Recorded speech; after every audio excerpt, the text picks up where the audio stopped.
There have been days I wanted to go to some places, sometimes even fully dressed up. And I've promised them, okay, I will come. And the Lord says, at the last minute, don't go. Ha.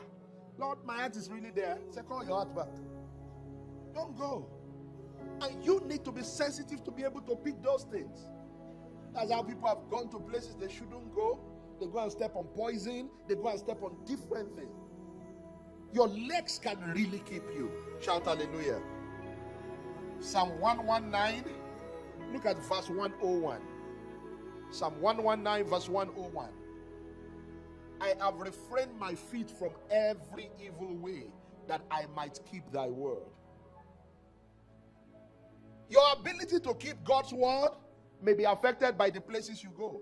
Say, I've restrained my feet from every evil way, that I might be able to keep your word.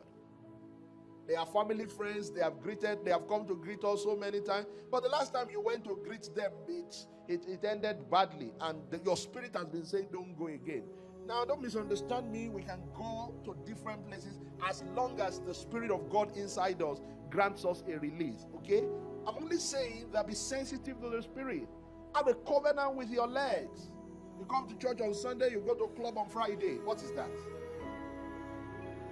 What is that? You say, I don't know why good things are not associated with me. I know.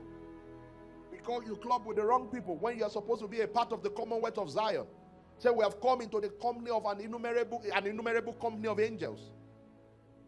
But now you club on, when they see you in club, there's no way you can go with the rapture, because Jesus cannot recognize you in that attire.